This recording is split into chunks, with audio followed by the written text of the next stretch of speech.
He took 8 blades to save an alien child, and woke as a hero among warriors. Blood spread under Malik Reyes's boots like a thin red mirror. He stood in a narrow market corridor on Axis Spire Station, chest heaving, arms open, guarding a trembling alien child. Noise crashed from the bazaar behind him. Sirens, shouts, metal shutters slamming. But in this strip of light, there were only Malik, the child, and 8 Korth zealots with curved blades. The day had started quiet. 0500 hours. Malik woke to the soft thrum of the Unity's engines. He pulled on his gray work suit. The badge said Operations Custodian. It meant janitor, and he was fine with that. He had failed Earth Defense Selection for a small heart rhythm issue. He learned to be useful in other ways. Clean the filters. Fix the leaks. Keep moving. Stay unseen. In the mess, Dr. Alara Voss teased him about his early starts. Glowing vine lilies on the station today, she said, bright with excitement. At the door, Commander Juno Hale stopped him for a moment.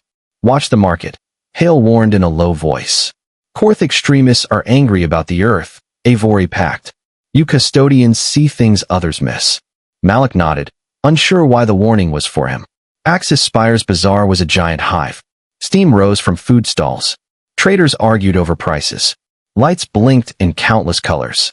Malik bought a special solvent for a tight duck job on the Unity. He saw Alara at a plant stall and almost waved, but the crowd pressed him on. Near the fountain, a Korth vendor fought with station security about his cart. The Korth scales darkened, anger. Malik made a note and kept walking. Then a small body struck his thigh.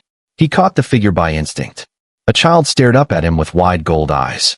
Soft blue fur. Pointed ears that twitched with fear. Ari. The translator stuttered. Mother, lost, many voices defrayed. Malik crouched. I'm Malik. We will find her. Ari squeezed his fingers and pointed toward the fountain. They reached the jewelry row. Tila, Malik called, trying the mother's name he had caught between broken words. No answer. The kiosk keeper said the mother left fast, worried, toward the security substation. Malik turned that way with Ari in hand. Halfway down the corridor, the door to the security post came into view. So did trouble. 3 Korth stepped out of the plaza entrance, scales a deep iron red, eyes fixed on the child. The blades were ceremonial in shape, but the way they held them did not look ceremonial at all. The security door panel flashed red, locked. Inside, empty. Outside, the corridor thinned. The Korth advanced in a triangle. Stand aside, human, the leader hissed. His crest showed old scars. His voice was flat and cold. The child's line has betrayed free worlds. Malik felt his pulse tick. He had no weapon. He had only his hands and a few drills from a life he never got to live. He moved forward 1 step and spread his arms wider to block their view of Ari. No, he said. Not today. The leader tilted his head, puzzled. A maintenance badge. A soft human. Easy, he must have thought. But he still gave a warning. Move. Last chance. Behind Malik, Ari whimpered. Don't look, Malik said softly without turning. Breathe with me. In. Out. He looked at the lead blade and saw his face shake in the steel. He set his feet the way the old instructor had taught. 1 line back, 1 line forward, weight centered. The Korth lunged. Malik sidestepped and trapped the wrist with both hands, drove his shoulder into the elbow, and twisted. The blade clanged to the floor and slid under a stall. Another attacker swept in. Malik ducked. Steel kissed his shoulder. Fire ran down his arm, hot and wet. He punched at the soft spot under the Korth's throat scales. The attacker staggered, coughing, but did not fall. 5 more Korth appeared at the corridor mouth. 8 in total now. The leader smiled without humor. Numbers and courage, he said. Maybe, Malik answered, breathing hard. But not today. They came together like a closing trap. Malik moved because stopping meant death. He blocked 1 blade with forearm bone and felt the slice tear skin. He kicked a knee and heard a crack. He caught a second blade on the fallen weapon and turned it aside, sparks jumping in the air. Another cut opened his ribs. Another scored his thigh. The world narrowed to angles and breath. Ari's small breaths hitched behind him. Malik forced his feet to hold the line. Door, he grunted. Try again. Small hands slapped the panel. Red, red, red. A blade slipped past and went for the space behind his arm. Malik turned his body into it and took the cut across his forearm instead of his side. He shoved the attacker into the wall, head first. The leader raised his knife high, not for Malik, but over Malik, stabbing past him. Ari. Malik stepped into the strike and rotated, presenting his back as a shield. The blade slid deep, low near the spine, and the pain was a white storm. He locked his elbows to keep from folding. The corridor shook with boot thunder. Shouted orders. Station security at last. The Korth broke formation. Some ran. Two dragged the leader, cursing. Stunners cracked blue. A kiosk sign fell and burst like glass rain. Malik's knees hit the floor. The air left his lungs in a long, rough sound. He felt the warmth of his own blood through the work suit. He heard Ari scream his name as if from the end of a tunnel. He tried to say, "It's okay," but the words would not come. Above him, the ceiling lights blurred into soft stars. The sirens dimmed. Footsteps became echoes. A gentle weight pressed against his glove, small, shaking fingers. "Breathe, Ari," Malik whispered at last, a thread of sound. In out. Then the corridor, the lights, the noise, and the pain slipped away like a tide pulling back from shore, and the world went dark. Malik drifted in a sea of light and whispering machines. Voices floated above him, soft, melodic, not human. For a moment, he thought he was underwater.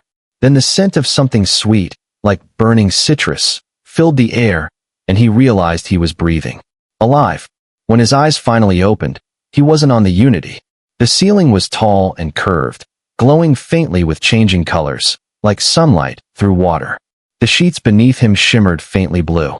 The pain in his body came in delayed waves, dull but deep.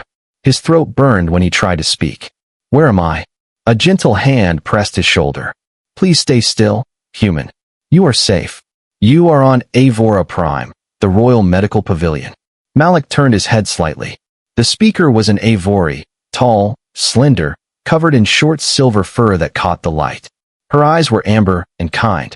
She adjusted a glowing monitor beside the bed, her long fingers moving like flowing water. "You were brought here after surgery on Axis Spire. You have been unconscious for 7 standard days," she said. "Your injuries were severe, 8 blade wounds, partial lung collapse, and deep muscle trauma. But your recovery is remarkable." Malik tried to sit up. A white-hot flash of pain pinned him down. He gasped, eyes squeezing shut. "Easy," the medic murmured. "Your body still remembers the blades." His mind clawed for memory, blades, screams, the child, Ari. His eyes shot open. The Avori girl. Ari. Her mother, Tila. Are they alive? The medic smiled. "Yes. Both unharmed. They have visited every day." Relief crashed through him, so strong it almost hurt. Malik sank back into the pillows, staring at the glowing ceiling. "Good," he whispered. "That's good. You should rest. The royal physician will see you soon." "Royal?" Malik frowned. "Why royal?"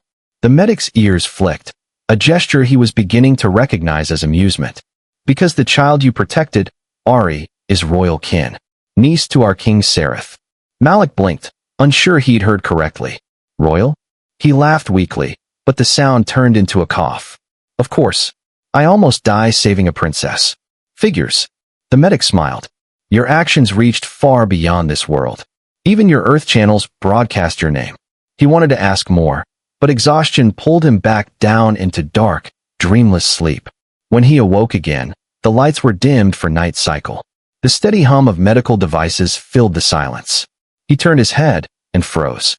A small figure sat curled in a chair beside his bed, blue fur glinting silver in the low light. Ari. Her head rested on her mother's arm. Both were asleep, breathing in rhythm. A blanket covered them both. Malik's throat tightened. For all the blood he'd lost, he felt something warm stir in his chest, something like peace. The door slid open with a faint hiss. A tall male Avori stepped inside, wearing a formal uniform marked with silver insignia. His fur was darker, storm gray with streaks of white. His eyes, sharp yet weary, softened when they met Malik's. "I am Relon, mate to Tila," he said, lowering his head in the Avori sign of respect. "My family owes you a debt that cannot be repaid." Malik tried to lift a hand, but managed only a nod. "Just glad they're safe." Relon's ears tilted forward. "You speak as though what you did was nothing." He paused. "You stood against 8 armed Korth while unarmed. Our guards arrived to find you bleeding and still standing over my daughter. I just did what anyone should have done, Malik said. Rellan's expression changed, something between admiration and disbelief. Before he could reply, the room brightened suddenly. The door opened again, revealing 6 armored guards in flowing silver suits, faces hidden behind mirror-like visors. Their armor pulsed with faint light. They formed a protective ring near the walls. Malik's pulse quickened.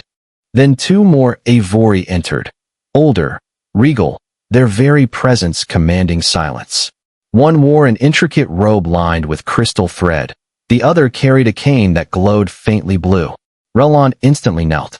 Your Majesty, my Lord Regent. Malik blinked. Royalty. In his room. The older Avori, the Regent, spoke first. Rise, Rellan. We come not for ceremony, but gratitude. The younger, taller, fur streaked with gold, stepped closer to Malik's bed. I am King Sereth of the Avori Confederation. I understand you are the human who shielded my niece from death. Malik tried to sit up, winced, and gave up halfway. Your Majesty, I didn't know she was royalty. The king's whiskers twitched in what might have been a smile. That is what makes your courage genuine. You did not act for favor or reward. He looked down at the sleeping child beside him, then back at Malik. You acted because it was right. The regent nodded. Such honor is rare, even among our own. Malik swallowed hard. Anyone would have done the same. Perhaps, said the king softly, but you did. And that makes all the difference. He extended one hand, placing it briefly over Malik's shoulder, a gesture both royal and deeply personal. Rest well, Malik Reyes of Earth. When you wake next, we will speak of the future. As the king turned to leave, the guards bowed in silent unison. The lights dimmed once more. Malik lay still, staring at the ceiling, heart thudding unevenly. He had gone to bed one night a janitor. Now he had shaken hands with a king. And somewhere inside him, a thought whispered that his story was only beginning. Malik woke to the soft hiss of rain against glass. It took him a moment to realize the sound wasn't real. It was part of the healing chamber's ambient simulation, meant to calm recovering patients. Still, it worked. For the first time since the attack, he felt human again. His body, however, disagreed. Every breath reminded him of the blades. His ribs ached, his back throbbed, and fine stitches glimmered faintly under the dermal gel spread across his skin. When he tried to stretch, dozens of nerves protested in harmony. The door slid open, and a familiar blue-furred face peeked in. Ari. Her golden eyes widened when she saw he was awake. You're sitting. You're not broken anymore. Malik laughed softly, though it hurt. Still a little broken, he admitted. But getting there. Tila entered behind her, holding a small container. She insisted on bringing you something, she said. Inside was a thin glass petal with glowing threads inside, an Avori charm for protection. Malik accepted it carefully. Thank you, he said, looking at the child. You didn't have to. Ari's ears flicked forward. Mama says when someone saves your life, you give them something that can't be bought. Tila smiled proudly. It's an old tradition. Before Malik could reply, a chime sounded, and Commander Juno Hale stepped through the door, dressed in his dark security uniform. He looked out of place in the smooth elegance of Avori design. Permission to enter, Your Highness, he said, nodding respectfully to Tila and Ari. Tila returned the nod, then guided Ari toward the hallway. We'll come back later, she told Malik. Rest and heal. When they were gone, Hale exhaled. Quite the company you keep these days, Reyes. Malik grinned weakly. Not the kind of cleaning job I signed up for. Hale stepped closer. You've caused a political storm. Every news feed from Earth to the outer colonies has your name on it. Human custodian shields, Avori princess. The stories everywhere. Princess. Malik echoed, blinking. She's really? Royal blood, Hale confirmed. You didn't just save a kid. You prevented a galactic incident. The Avori royal family called it an act of sacred valor. The Earth Councils flooded with requests to honor you. Malik rubbed his forehead. Commander, I was just there. Anyone would have. Hale cut him off. You always say that. But I've seen the footage, Malik. 8 armed Korth. No weapon in your hands. You stood there bleeding for that child. That's not anyone. That's you. He handed Malik a small tablet. A faint hologram flickered to life, a news broadcast from Earth. Malik's parents' faces appeared. His mother was crying, clutching a framed photo of him. His father's voice cracked as he spoke. He always wanted to serve Earth. Looks like he found his way after all. Malik stared at the projection until it faded. They think I'm some kind of hero, he whispered. But I was just scared and doing something about it. Hale nodded. That's usually what heroism looks like up close. He hesitated, then added, there's talk back home. The Earth Diplomatic Council wants to offer you a position. Something official. A human-Avori liaison. Basically a bridge between our worlds. Malik looked up, startled. Me? A janitor. Hale chuckled. You're a symbol now. People trust you. And frankly, the Avori adore you. The king himself asked for your name. Before Malik could respond, the lights dimmed slightly, a subtle signal that royal visitors approached. The door opened once more, and King Sereth entered, his movements smooth as flowing silk. The royal guards remained outside this time. Your Majesty, Malik said, struggling to sit straighter. No need for formality, the king said kindly. You have earned more than titles. He gestured for Hale to remain. Earth and Avora are discussing a new chapter of alliance. But treaties alone cannot build trust. Trust is born from stories. And yours, Malik Reyes, has touched more hearts than any diplomat's speech ever could. Malik's voice was quiet. I didn't mean to start anything. I just didn't want a child to die. Exactly, the king said. And that is why your name carries weight. He paused, studying Malik. Once you are recovered, I would like to invite you to the Royal Council chamber. The regent and I wish to speak with you about a role, something that will help unite our species. Malik hesitated. I clean decks and scrub filters, your majesty. I'm not a leader. King Sereth's whiskers lifted slightly. Perhaps leadership is not about position, but about the moment you refuse to look away. He rose. Rest, Envoy Reyes. Malik blinked. Envoy. The king's eyes glimmered. A temporary title, for now. After the king left, silence returned. Hale stared at Malik, shaking his head. You're in deep, Reyes. Malik sighed. Feels like I woke up in someone else's life. Then make it count, Hale said, turning to leave. You've already proven you don't need a uniform to serve. When the door closed, Malik leaned back, the glow of the healing lights washing over his face. He looked at the small charm Ari had given him, the one that couldn't be bought. It pulsed faintly, alive with color. Outside the window, Avora's twin moons drifted past each other like crossing destinies. Malik watched them, his reflection faint in the glass. He had survived the blades. But something deeper told him. His real trial was only beginning. The first time Malik stood without help, the medical staff nearly burst into applause. His muscles trembled, but he refused to sit again. He'd spent enough time lying still while the galaxy spun without him. The very next morning, he was fitted with a tailored gray and blue suit of Avori design. Formal, where that shimmered faintly under the light. It wasn't a soldier's armor, but it made him feel almost whole. That afternoon, he was taken to the Hall of Radiance, a vast chamber carved into the side of a crystalline cliff. Its walls pulsed with slow, living light. Hundreds of Avori nobles filled the seats that spiraled around the central platform. Malik stood at the edge of that platform, heart pounding, knees weak, not from injury but disbelief. Dr. Alara Voss was there, waving from a group of Earth representatives. Commander Hale stood beside her in full uniform. At the far end, King Sereth and the royal regent waited, their robes flowing like liquid silver. Between them stood Ari, her golden eyes bright, her tiny hands clasped nervously in front of her. A voice, deep and resonant, echoed through the hall. Today, under the light of Avora's twin sons, we honor the human who stood between death and a child of our line. The crowd quieted. Malik swallowed. The king stepped forward, holding a small crystalline star suspended by a thread of light.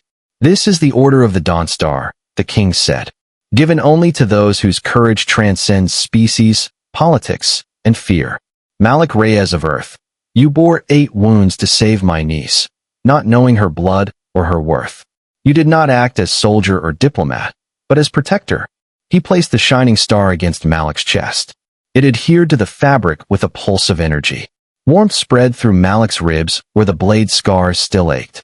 The hall erupted in sound, soft trills of Avori voices, applause from human hands. Malik looked up, dazed.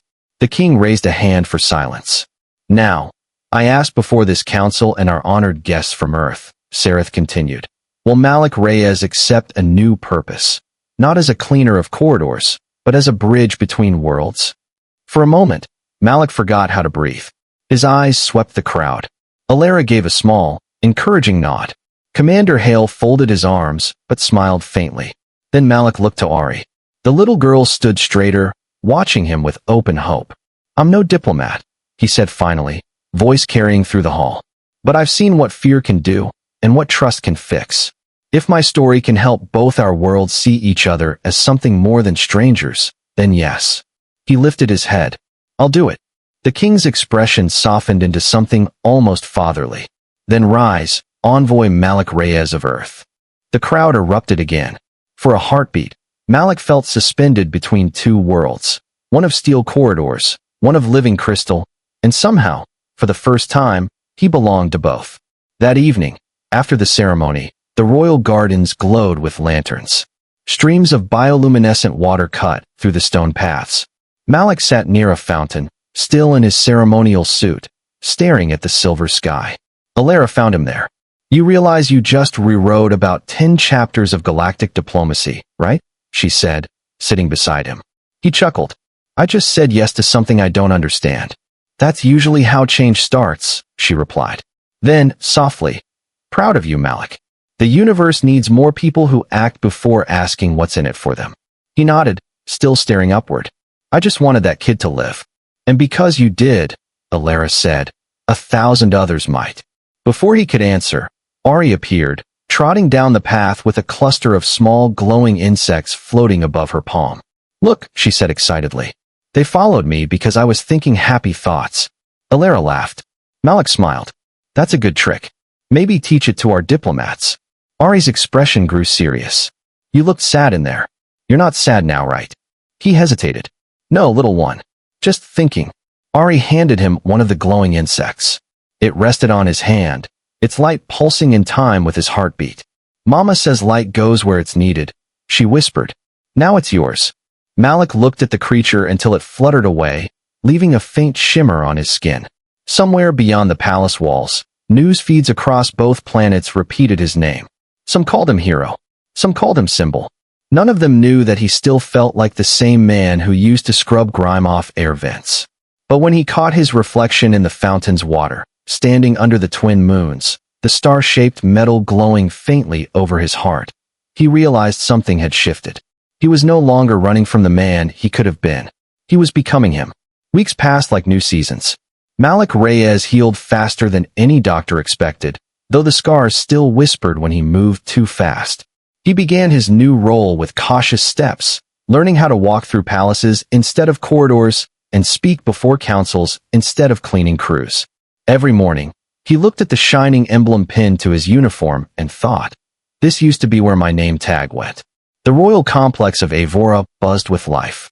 Diplomatic envoys, engineers, and scientists moved through the shining halls like currents in a living river. Malik's quarters overlooked the Twin Moons Garden, where crystalline trees swayed under invisible breezes. He often found peace there, until the work began to follow him. His first official task came sooner than expected. A miscommunication between human technicians and Avori engineers had nearly halted the medical exchange program, the very initiative he'd risked his life defending. Both sides blamed the other. The humans called the Avori protocols overly spiritual. The Avori called the humans recklessly mechanical. Malik attended the emergency meeting, expecting to be ignored. Instead, all eyes turned to him. Envoy Reyes, said Counselor Marith, his orange fur bristling. Your people altered our bioprocessors without permission. You endangered patients. The human chief engineer shot back. Your protocols make no sense to us. We work with science, not superstition. Malik rubbed his forehead. All right, everyone, stop shouting for a second. His voice wasn't loud, but it carried. The room stilled. I spent 10 years fixing machines that broke because no one listened to the person holding the wrench. So here's what we'll do. He crossed to the hollow table and opened both sets of schematics. The Avori use living metal that responds to electrical rhythm, almost like a heartbeat. The humans replaced those circuits with mechanical stabilizers. Both work fine alone, but together, they short each other out. Marith blinked. You understand this? Not really, Malik said.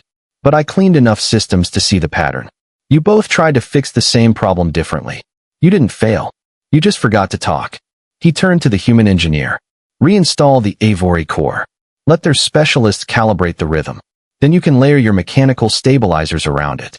Call it hybrid fusion. The two sides exchanged uncertain glances. Then slowly, reluctantly, they nodded. By the next day, the system ran smoother than before. Patients who had been in stasis opened their eyes. And for the first time since the partnership began, the two teams shared a meal in the royal canteen. Malik ate quietly in the corner while the others debated who deserved credit. Later, King Sareth called him to the observatory. You have done what treaties could not, the king said, gazing at the stars. You turned conflict into cooperation. Malik shrugged. Sometimes peace just needs a good mechanic. The king smiled faintly. Do not underestimate the power of one who sees clearly through chaos. The galaxy runs on such people. Days turned into months. Malik grew fluent in the Avori tongue, though his accent made the younger students laugh. He didn't mind. He spent evenings in the gardens, teaching Ari to write human words. She, in turn, taught him how Avori express emotion through subtle gestures, ear tilts, tail flicks, and changes in fur sheen. One afternoon, she asked, why do humans keep medals for courage instead of stories? Malik thought about that for a while. Because medals can't be forgotten, he said. Stories can change. But maybe both matter. Ari nodded seriously.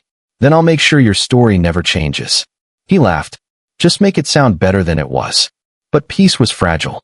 Late one evening, Malik was summoned to the communication dome. There, the regent stood before a large projection. The image flickered with static, but the words were clear, an intercepted broadcast from the outer colonies. It was a warning. The Korth extremists, the same faction responsible for the attack, had resurfaced. They called themselves the Pure Line, claiming that species alliances were an abomination. They demanded Avora withdraw from all treaties with Earth.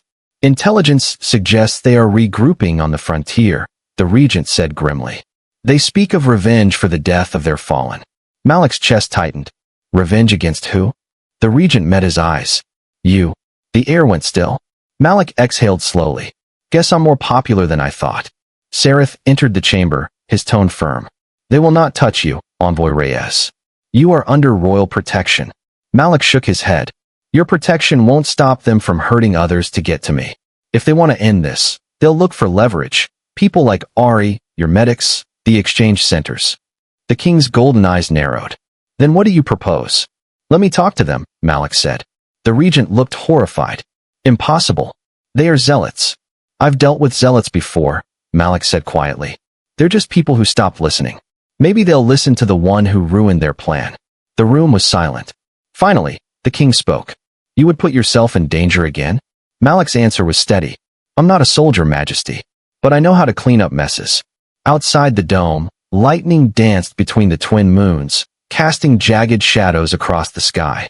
Malik stared at the storm and felt something stir inside him, a quiet certainty that fate wasn't done testing him yet. Somewhere beyond the stars, hatred was building again. And if war came, this time he wouldn't just stand between blades and a child. He would stand between worlds. The stars beyond Avora shimmered like shattered glass, scattered across endless dark. From his chamber balcony, Malik watched their cold dance, the faint hum of air vents whispering behind him. The galaxy felt larger now, too large for peace to last. A month had passed since the warning about the Pure Line. A month of tense diplomacy, coded transmissions, and patrol ships vanishing along border routes. Malik had traded his janitor's toolkit for datapads and late-night council meetings. Still, sometimes, he caught himself rubbing the faint scars under his shirt, each one a reminder of how quickly calm could shatter. Every morning began the same way, Ari racing down the hall to find him before his duties. You promised stories about Earth's oceans, she'd say, climbing onto his desk before the guards could protest. Malik would pretend to sigh. Oceans? Again? I thought today we were learning about dust storms on Mars. She'd grin, ears twitching. Oceans first. He always gave in. The routine grounded him, but that morning ended differently. Commander Hale's message cut through his peace like a blade. Contact lost with the medics outpost on Vale Station. Possible Pure Line involvement. Vale Station. The same place where Avori and human doctors work together, the heart of the Alliance. Malik didn't need a council briefing to understand what that meant. They weren't just striking back. They were sending a message. The next day, the Royal Council convened in the Chamber of Stars, its domed ceiling reflecting constellations in slow rotation. King Sareth stood at the center. The extremists have claimed responsibility, he said. 20 hostages, humans and Avori alike. They demand withdrawal of all joint programs. If not, they'll make a spectacle of execution. Murmurs rippled through the chamber. The regent's tail flicked in agitation. Negotiation is impossible, he declared. We must strike before they harm anyone. Strike, Malik said quietly, and risk killing the people you're trying to save? The regent glared. You think words can disarm zealots? No, Malik replied. But understanding might slow their hand. King Sareth turned to him. You would face them? Alone. Not alone, Malik said. With trust. Send me with a small crew, half human, half Avori. Let them see what unity looks like. The chamber erupted in protest. Malik waited until the noise died. They want to prove species can't coexist. If we respond with division, they win before the first shot is fired. Silence stretched long enough to feel like gravity. Finally, Sareth nodded once. Prepare a diplomatic transport. Envoy Reyes will go. The journey to Vale Station was tense and wordless. The ship, a small Unity-class courier, glided through black space like a thought crossing a dangerous mind. Malik's crew consisted of 4 humans and 4 Avori, handpicked for their calm under pressure. At the viewport, Hale stood with arms crossed. This is madness, he muttered. You're walking into a nest of fanatics. Maybe, Malik said, eyes fixed on the stars ahead. But nests can be cleaned. Hale smirked despite himself. Still a janitor, huh? Always. As they approached Vale Station, the image filled the screen. A wounded ring of metal orbiting a red dwarf. Lights flickering like dying fireflies. The extremists had sealed its docks, broadcasting one chilling message on repeat. In the false brotherhood, or in the lives. Malik keyed the comm. This is Envoy Malik Reyes of Earth and Avora. I'm not your enemy. I'm the man who survived your last message. Let's talk. Static answered, then a rough voice. The one who took our blades. The human ghost. Malik's pulse quickened. I'm flesh and blood, same as you. Let me come aboard. You want to be heard? Then speak. A pause. Then, docking bay 3. Alone. Hale hissed. It's a trap. I know, Malik said, fastening the clasp on his uniform. That's why I'm going. The air inside Vale Station tasted of rust and burnt ozone. The corridors flickered in and out of emergency light. Malik walked slowly, hands visible, breath steady. Around him, the shadows moved, Korth warriors in scavenged armor, their scales dulled by time and bitterness. At the end of the corridor stood the leader. Older, scarred, eyes sharp as broken glass. You should have died that day, the Korth said.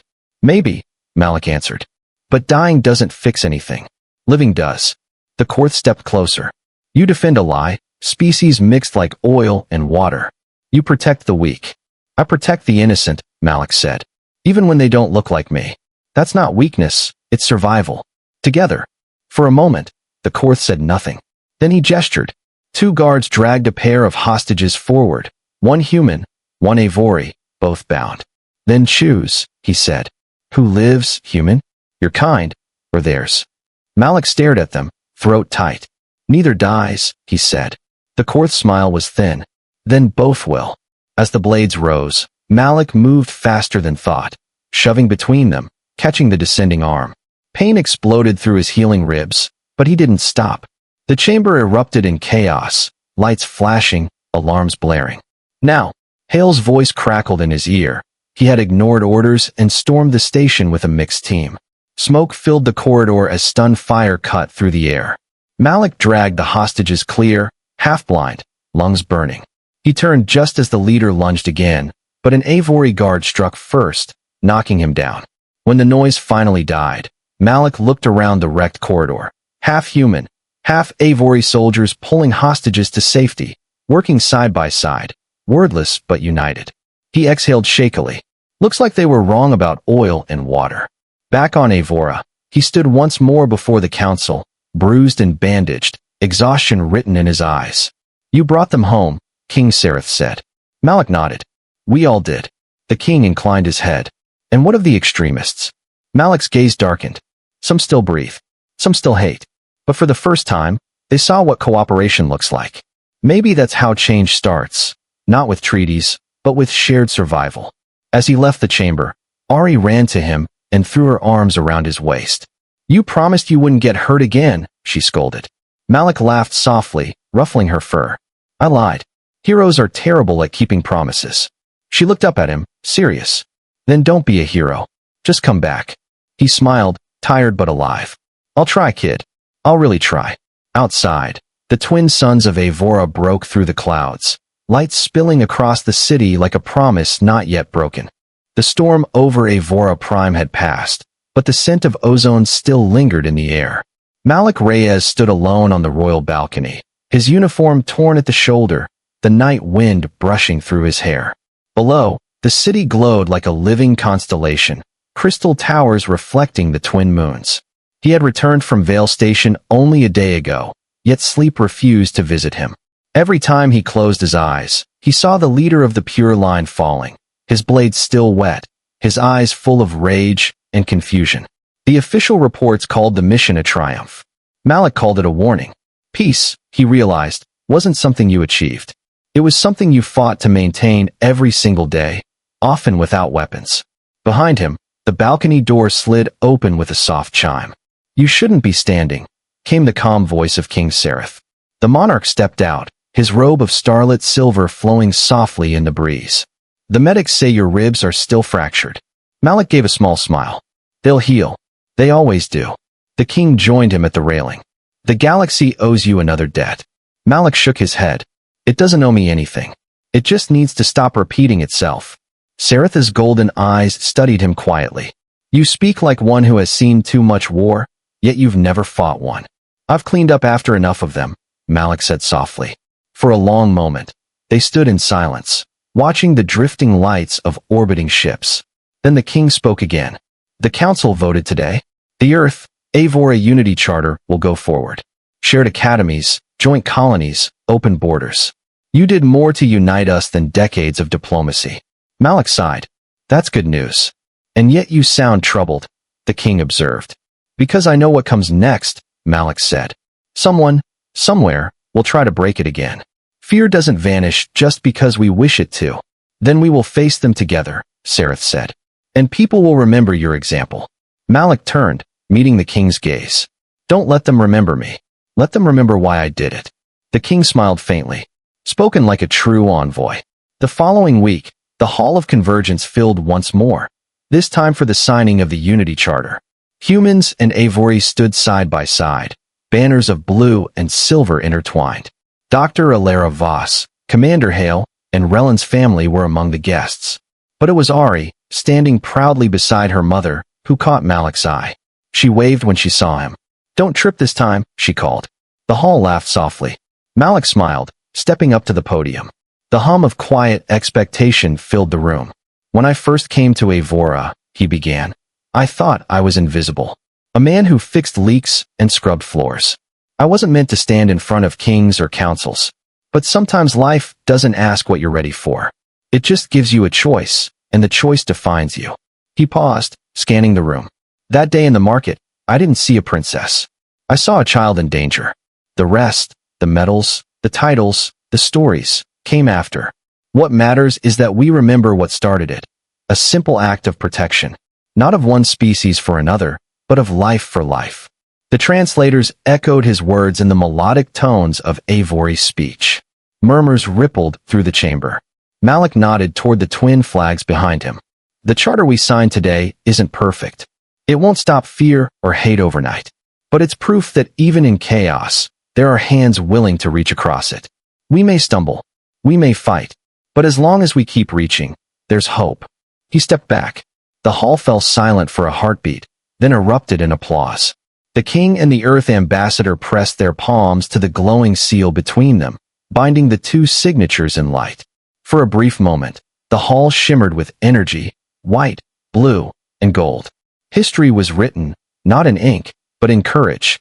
Later that night, Malik slipped away from the celebration and wandered to the Twilight Gardens, where the statues of heroes from both worlds now stood. A new one was being carved in the center, a human figure shielding a child, its form incomplete. Ari found him there, barefoot on the cool stone path. "Papa says they're making it for you," she said softly. Malik smiled. "Maybe for us. You were the reason I stood that day." She looked up, eyes glowing in the starlight. "Will there always be people like the bad ones? The ones who hate?" "Yes," Malik said after a long pause. "But there will also be people who stand against them. That's what matters." Ari thought about this, then slipped her small hand into his. "Then promise me something." "What's that?" "When I grow up, I'll stand too. You'll teach me how, right?" Malik's throat tightened. He crouched, meeting her gaze. "You don't need me to teach you that, Ari. You already know." They stood there as the twin moons rose higher, their light painting the garden in silver. From the palace spires came the distant sound of celebration, music, laughter, hope. But in Malik's heart, the sound that lingered was quieter, deeper, the steady rhythm of purpose, of life moving forward. He looked up at the stars, the same stars he had once scrubbed through a ship's grimy viewport, and smiled. He had started as a janitor among diplomats, a man trying to stay unseen. Now, the entire galaxy had seen him, but the only thing he cared to keep shining was the light he had passed to others. And that, he thought, was how humanity wins. One choice, one act of courage, one small spark at a time.